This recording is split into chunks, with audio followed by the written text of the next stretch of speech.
you in 7 position for 70 minutes, you get it.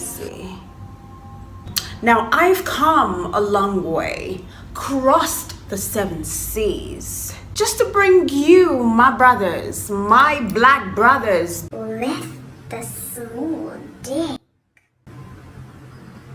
I have brought salvation to you. I'm here to tell you, you can be that perfect lover, even with that size. Don't let those girls who go about shouting for 9 inches long dick-sized guys to fool you. You can be that perfect lover, even with that small dick of yours. And I will give you 4 positions that you could take and make that woman come. Okay? I wanna put you in 7 position for 70 minutes, you get it, babe. You got a lot on your mind. Welcome back, lovers. I'm happy that you're here. So today I will be giving you 4 positions that you can take whilst having sex with your woman.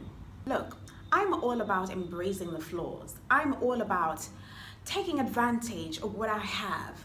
I'm all about the understanding that no one is perfect. Whatever flaws that you have that you can't control, then you have to embrace it. No need killing yourself wanting and trying to be that perfect standard of beauty that the media has portrayed to us. That's a lie. You are your own standard. You are your own beauty. So let no one tell you otherwise, okay? Stop crying and feeling ashamed that your size is very small. Now listen, the average penis is between 3.6 when flaccid and 5.2 or thereabout when erect. So if you're less than 5, then you're actually small. And that's fine. It's nothing to be ashamed of because it's not something that you created. If you were your creator, you probably would have given yourself 9 inches, but you're not. So you can't have control over what has been given to you by life. Yeah, life is hard, life is a bitch, but whenever it throws a lemon at you, you ought to take that lemon and make it a lemonade. Life sometimes is not for the weak. You have to fight for the life that you want, and that includes fighting for your sex life as well. First things first, you need to know that the G-spot is just 2 knuckles or 3 inches deep away from the. So if you have like 4 inches, then that's good enough, because it only means that the tip of your penis will be able to touch her G-spot, and that's all that matters. Don't let the porn industry deceive you. Now, if you're the type of person who watches the porn movies, you would notice that men with big size cocks sometimes don't have full erection. They feel like all women want is just size. The size is enough. A size can take her there. That's where they get it wrong. All right? What's the point of having all of that size and you're not skillful? I'd rather go for someone who's got small and he's skillful. Because at the end of the day, the goal is to come. The goal is to reach the climax. And half the time, these women try to push this men. You know why? It's painful. Women don't really need all of that length. A little bit of length and girth is all you need to make a woman come, and knowing where the G-spot is. And secondly, you need to find a woman whose vagina has not gone through fisting. Yes, some women have gone through fisting, and as a result of that, lost their elasticity, okay? So look for a woman your size as well. A woman whose vagina is tight. Amen to that. Skills. Oversized. Any day, any time. So ladies, know that size has nothing to do with skills when it comes to sex. And sex is not all about penetration. There are a lot more things to do other than penetrating. Like I like to say, rhythm and consistency is all that matters when it comes to taking a woman to the climax. And also keep it in mind that the vagina has limited amounts of nerve endings, unlike the clitoris. So you necessarily don't need all of that length All you need is girth, width, in order to touch the walls, because you need to touch the walls. All right? You need to be able to touch the walls. Number one position. It's sort of a missionary position, right? She lays on the bed or on the couch, and then you raise her legs over your shoulders. Now listen, this position gives you so much access to her clitoris, as well as access to her vagina without her legs obstructing her vagina. So what you need to do is ramp in without leaving any space, because you don't even have length. So make sure you do not leave any space, okay? Except you're thrusting out. But when you're ramming in, ram everything in.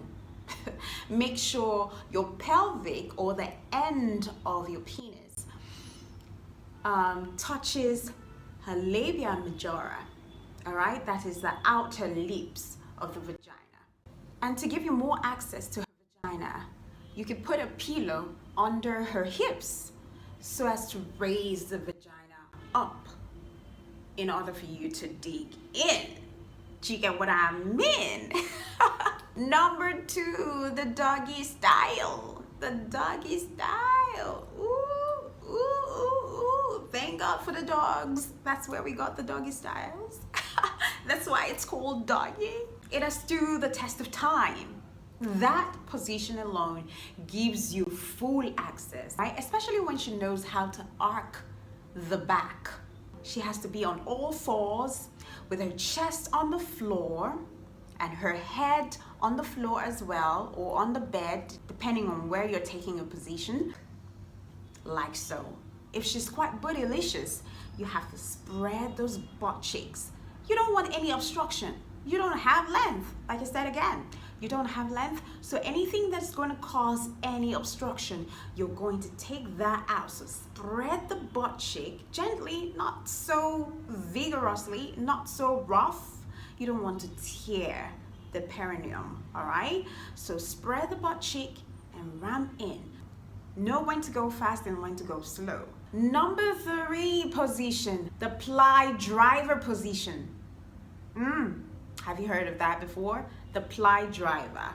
Well, this is for girls who know how to do yoga.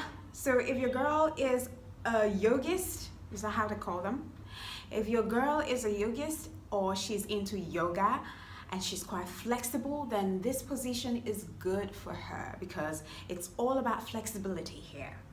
Now, this is what she has to do. She would have to lie on her back and swing both legs up and over her head so that her feet almost touches the ground. And then you enter through, squatting to thrust in and out.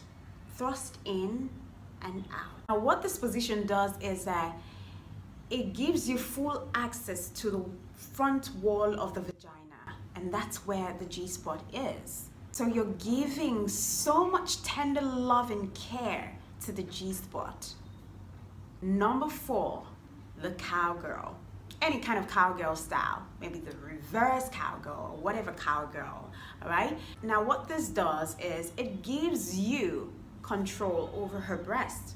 If she's facing you, it gives you control over her breast while she saddles you, and then controls the thrusting up and down with her legs wide apart and her vagina slamming down on your dick.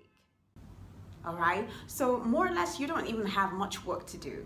What you do is just lay down and fondle with her breast, and also this position gives you room to fondle with her clitoris, all right, to help it come quicker. Just because I'm nice, I'm going to add one, and that would be suspending her on air.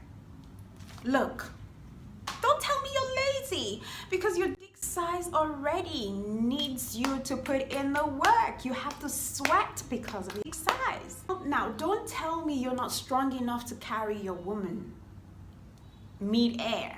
You have to. You have to, baby. You have to make up for the size. So what you need to do is raise her up. How do I show you this? I can't show you. You raise your woman up, her legs on your arms. You must be a strong guy. You have no choice. You have to make up for the dick size, all right? There is no room for lazy, right? You carry her through your arms, right? And then it also gives you control as to whether to extend her legs, and then you ram from below, all right?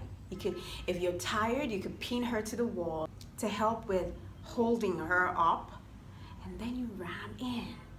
I have a lot more positions to give, but I need to know that you watched till the end of the video by commenting what you see on your screen in the comment section. If you like this video, don't you forget to subscribe, hit the like button, share. Next time, keep living the fab life. I'm out.